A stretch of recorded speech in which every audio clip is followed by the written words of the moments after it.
رسول الکریم اما بعد فاعوذ باللہ من الشیطان الرجیم بسم اللہ الرحمن الرحیم۔ آج دوسری تراویح پڑھی گئی اور اس میں دوسرے پارے کے پاؤں سے تیسرے پارے کے آدھے تک پارا پڑھا گیا اور چند چیزوں کا انشاءاللہ اس میں سے خلاصہ ہوگا۔ لیس البر ان تولوا وجوہکم قبل المشرق والمغرب ولکن البر من آمن باللہ والیوم الآخر والملائکۃ والکتاب والنبیین۔ یہاں سے شروع ہے کہ نیکی یہ نہیں ہے کہ تم مشرق اور مغرب کی طرف چہرہ کرو، بلکہ نیکی یہ ہے کہ اب اللہ پر، آخرت کے دن پر، فرشتوں پر، کتابوں پر، نبیوں پر۔ ایمان جو ہے وہ ایک جامع چیز ہے۔ جیسے ہم ایمان مفصل اور ایمان مجمل پڑھتے ہیں، آمنت باللہ و ملائکتہ و کتبہ و رسلہ والیوم الآخر والقدر خیرہ و شرہ من اللہ تعالی والبعث بعد الموت۔ تو ایمان ایک مجموعے کا نام ہے کہ سب چیزوں کو ماننا ہے، اللہ کو اور رسول کو، توحید کو، آخرت کو، بعث بعد الموت کو اور تقدیر کو اور مرنے کے بعد، یہ ساری چیزیں مانیں گے تو ایمان ہے۔ اگر کسی چیز کا انکار کریں گے تو ایمان نہیں ہے۔ اس کے بعد چند اعمال صالح کا ذکر ہے۔ وآت المال علی حبہ ذوی القربى والیتامى والمساکین، کہ اپنا مال جو ہے وہ رشتہ داروں میں، یتاموں میں، مساکین میں اور مسافروں میں خرچ کرو، اس کا ذکر ہے۔ آگے قصاص کا تذکرہ ہے۔ کتب علیکم القصاص فی القتلى، تمہارے لیے قصاص جو ہے وہ مقتولوں کے بارے میں لازم کر دیا گیا ہے۔ اور آگے قصاص کی پھر کہ آزاد کے بدلے غلام، غلام کے بدلے عورت، عورت کے بدلے، اور آخر میں چل کے فرمایا وَلَكُمْ فِي الْقِصَاصِ حَيَاةٌ يَا أُولِي الْأَلْبَابِ، کہ قصاص میں تمہارے لیے زندگی ہے، قصاص میں خیر ہے۔ ہر حکم جو شریعت کا ہے اس میں خیر ہی خیر ہے۔ سر دست بھلے ہمیں تھوڑا سا شاق گزرتا ہے، مشکل گزرتا ہے، لیکن ہر شریعت کے حکم میں خیر ہے۔ اسی طرح قصاص میں بھی خیر ہے۔ ظاہری طور پر تو قتل کا بدلہ قتل، کسی کی جان لینا، اور اگرچہ یہ بندہ خود نہیں کر سکتا، یہ اس کے ریاست کے، اسٹیٹ کے ذمہ ہے، لیکن پھر بھی ایک عجیب سا لگتا ہے قتل کے بدلے قتل۔ لیکن شریعت کیا کہتی ہے، اللہ کا قرآن، کہ اس میں زندگی ہے، کہ جب کسی نے جان بوجھ کر کسی کو مارا اور جب اس کو سزا اور قصاصاً قتل کیا جائے گا تو دوبارہ ایسا کوئی اقدام نہیں کرے گا، اگر کرے گا تو پھر سوچ سمجھ کے کرے گا۔ اسی طرح باقی سزائیں ہیں جو حدود ہیں، قصاص ہیں، اور اسی طرح باقی سزائیں ہیں، تو ان میں یہی فارمولہ ہے کہ جب سزا نافذ کی جاتی ہے تو وہ پھر بہت سارے لوگوں کے لیے عبرت کا نشان ہوتا ہے۔ آگے فرمایا کتب علیکم الصیام، تمہارے پر روزے فرض کیے گئے ہیں جیسے پہلے لوگوں پر، تاکہ تم تقوی اختیار کرو۔ روزے، اس سے تقوی حاصل ہوتا ہے، پاکیزگی حاصل ہوتی ہے، طہارت اندر کا جو ہے وہ، جیسے نکاح کے متعلق فرمایا کہ جو تم میں سے طاقت رکھتا ہے وہ نکاح کرے، کہ یہ بڑی فائدہ مند چیز ہے، اغض للبصر واحسن للفرج۔ لیکن جو نہیں رکھ سکتا فعلیہ بالصوم، اس کے اوپر یہ ہے کہ وہ روزے رکھے، کہ روزوں سے پھر خواہشات نفسانی جو ان کو قابو کیا جا سکتا ہے، تو روزے ہیں۔ باقی آگے شہر رمضان الذی انزل فیہ القرآن، کہ رمضان المبارک کے مہینے میں قرآن کریم نازل ہوا، لوح محفوظ سے آسمان دنیا پر ایک رات میں، اور آسمان دنیا سے پھر آپ علیہ السلام پر 23 برس کے جو عرصے میں وقتاً فوقتاً قرآن کریم جیسے جیسے ضرورت پڑتی گئی ویسے اللہ رب العزت قرآن کریم نازل فرماتے گئے۔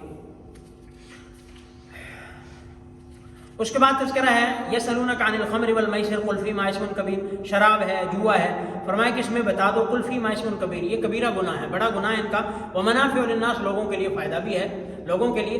ظاہر سی بات ہے کوئی بھی چیز ہے دنیا میں، کوئی بھی چیز ہے وہ فائدے سے خالی نہیں ہے، یہ تو ہمیں پتہ ہے۔ گندی سے گندی چیز، حقیر سے حقیر چیز، کسی نہ کسی موقع پر اس کا کوئی نہ کوئی فائدہ تو ہوتا ہی ہے۔ بس اوقات ہماری زندگی میں ایسا ہوتا ہے، ایک چیز کو ہم ویسے اگنور کر رہے ہوتے ہیں کہ یار یہ ضائع فضول چیز ہے، لیکن کسی موڑ پر وہ چیز بڑی اہم ہو جاتی ہے، ہم کہتے ہیں یار شکر ہے پڑی تھی، ہمارے کام آ گئی۔ تو کوئی چیز یعنی کہ بیکار نہیں ہے، ہر چیز کارآمد ہے، لیکن ہر چیز کے کارآمد ہونے کے لیے ضروری نہیں کہ اس کو ہم استعمال بھی کریں۔ ہم نے استعمال کے لیے دیکھنا ہے کارآمد کے ساتھ ساتھ شریعت کیا کہتی ہے۔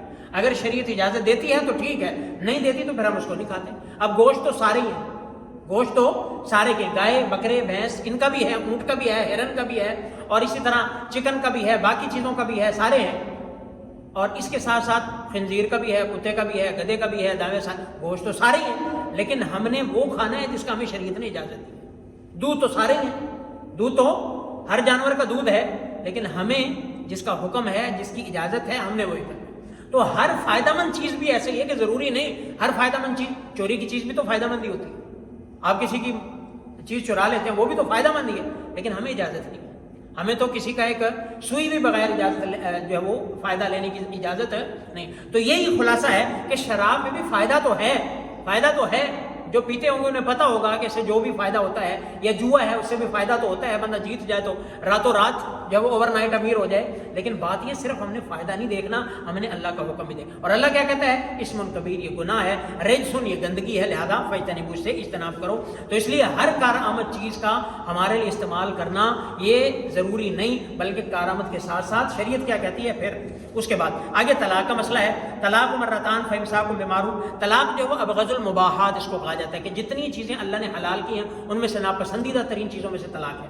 کہ طلاق جو ہے کہہ لیں کہ آخری کہہ لیں کہ ایک تیر ہے بندے کے پاس جو چلا سکتا ہے، یا کہہ لیں کہ آخری آپشن ہے۔ ہمارے ہاں آج کل جو طلاق کی ریشو بڑھ رہی ہے کہ ہم سٹارٹ کے آپشن میں ہی طلاق لے لیتے ہیں۔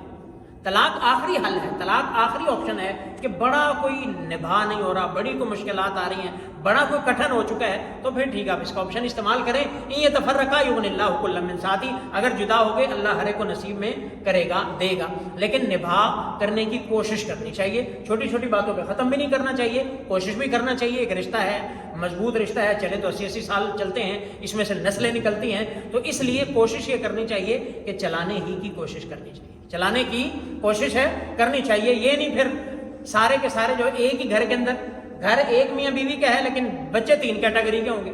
بچے جیسے باہر ممالک کے اندر ہو رہا ہے، وہ ایک لطیفہ بنا ہوا ہے، وہ کہتے ہیں بیگم نے آفس میں خامند کو فون کیا، اس نے کہا آپ کے بچے اور میرے بچے دونوں مل کر ہمارے بچوں کو مار رہے ہیں، آپ کے بچے میرے بچے دونوں مل کر ہمارے بچوں کو، تو پھر 3 کیٹیگری کے بچے ہوں گے۔ اس نے اپنے سے لیے بچے ادھر لے آئی، اس نے اپنی چھوڑی بچے رکھ لیے، اور پھر دونوں کے بھی ہو گئے۔ تو یہ نظام نہیں چل سکتا۔ یہ کوئی بکرے بکریاں تو ہے نہیں، برائلر مرغی تو ہے نہیں کہ ان کو جو ہے تو اس لیے مقدس رشتہ ہے، نبھانے کی کوشش کرنی چاہیے، نبھانے کی شریعت نے طریقہ بتایا، نہ ہو تو پھر آخری آپشن یہ بھی رکھا ہے کہ کوئی ایسے کو پھائی نہیں لگایا ہوا آپ کو، پھر آپ آزاد بھی ہو سکتے ہیں، اپنی زندگی گزاریں اور اللہ آسانیاں پیدا فرمائیں گے۔ باقی ایک دفعہ کہے گا طلاق رجی ہے، 2 دفعہ کہے گا طلاق رجی ہے، عدت گزر گئی تو دوبارہ نکاح ہوگا، 3 دفعہ کہے گا تو معاملہ ختم ہو جائے گا، اگرچہ شریعت نے 3 دفعہ اکٹھے طلاق دینے سے منع فرمایا۔ آگے فرمایا کہ اگر رکھنا ہے تو اچھے طریقے سے رکھو، فامسکون بمعروف اسرحون بمعروف، یا ان کو پھر اچھے طریقے سے چھوڑ دو۔ کتنے لوگ ایسے ہوتے ہیں طلاق بھی نہیں دینی، تینوں چھڑنا بھی نہیں، انج کرنا، یہ زیادتی نہیں کرنی، یہ زیادتی لیکن اچھے طریقے سے رکھ سکتے ہو، کھلا پلا اس کی دوا دارو کا خیال کر سکتے ہو، ٹھیک ہے، ورنہ الگ ہو جاؤ، اللہ دونوں کے لیے آسانیاں پیدا کرے۔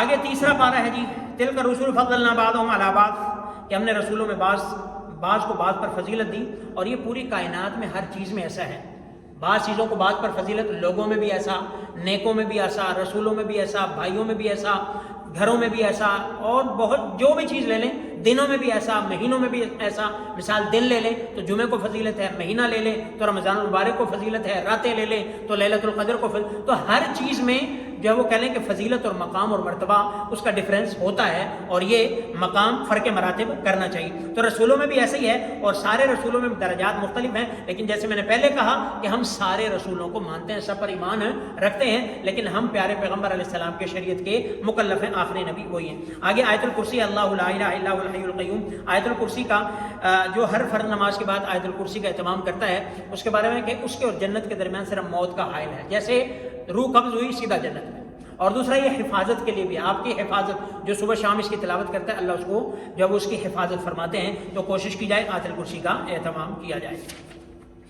آگے لا تبطلوا صدقاتکم بالمن والاذى، کسی کے ساتھ اگر نیکی کرو تو اس کو جتلاؤ نہیں، اس کو جتلاؤ، جو کر دیا وہ کہتے ہیں نیکی کر دریا میں ڈال، جو کر دیا اللہ کی رضا کی خاطر، کسی سے امید ہی نہ رکھو۔ جب ہم امید رکھتے ہیں پھر کام خراب ہوتا ہے کہ میں نے اس کے ساتھ نیکی کی، یہ میرے ساتھ کیا کر رہے ہیں، امید ہی نہ رکھو کہ ہم نے اللہ کے لیے کیا ہے، یہ اب پھول بوئے کانٹے بوئے، ہمارے اس سے کوئی غرض نہیں، ہم نے اس سے بدلہ لینا ہی نہیں ہے، اللہ سے لینا ہے، وہ ملے گا ہر حال میں ملے گا۔ تو اس لیے صدقہ نیکی کوئی بھی کر کے فرمایا کہ ضائع نہ کرو۔ اسی طرح معاملات کے بارے میں فرمایا، آخری آیت ہے، یہ سب سے لمبی ترین آیت ہے قرآن کریم کی، یا ایھا الذین آمنوا اذا تداینتم بدین، اس میں سارا معاملات کا ذکر ہے، جو آج کل ہمارے بڑے ڈسٹرب ہیں معاملات، تو معاملات حالانکہ بڑے اہم ہیں، عبادات سے مقدم شریعت نے معاملات کو رکھا ہے۔ عبادات ہے کہ نماز، روزہ، زکوٰۃ، حج بہت اچھے اعمال ہیں، یہ نہیں کہ تیری نمازاں تیری فلاں، ایسا بھی نہیں کرنا. یہ بہت اچھے اعمال ہیں، لیکن اس سے کہیں زیادہ ضرورت ہمیں اپنے معاملات کو درست کرنے کی جو ہے وہ بہت زیادہ فکر کرنی چاہیے. تو اعمال اور اس کے ساتھ معاملات. اس آیت میں معاملات کا ذکر ہے کہ آپس میں کوئی بھی لین دین ہو، قرض ہو، کاروباری لینا دینا ہو، کوئی بھی ہو تو اس کو لکھنے میں لکھ لو، تاکہ جو ہے وہ کوئی بھی جو ہے وہ گناہ میں مبتلا ہو. کئی دفعہ ایسا ہوتا ہے بےمانہ بھی آ جاتا ہے، اور ضروری نہیں بےمانہ ہے، کئی دفعہ بندہ بھول بھی جاتا ہے. آج کل کا جو دور ہے ایسا دور ہے کہ جہاں باقی ہمارے جسمانی اعضاء پہ ہماری کمزوریاں آ رہی ہیں، فرق پڑ رہا ہے اور باڈی میں چینجز آ رہی ہیں، اسی طرح ہم مینٹلی بھی ڈسٹرب ہو رہے ہیں، بھولنے کی بیماریاں اور بڑی عجیب عجیب سی بیماریاں آ رہی ہیں. تو اس لیے لکھنے میں خیر ہے کہ اگلا بےمان نہ بھی ہو تو ہو سکتا ہے بھول جائے، پھر معاملات خراب ہوں گے. تو اس لیے لکھنے کا حکم دیا کہ لکھ لیا کرو. آگے سورہ آل عمران ہے، اور آل عمران کے اندر آگے چل کے آل عمران کا، عمران کی اولاد کا تذکرہ ہوگا، تو وہ انشاءاللہ پھر کریں گے. اللہ رب العزت سے دعا ہے اللہ ہم سب کو عمل کرنے کی توفیق عطا فرمائے.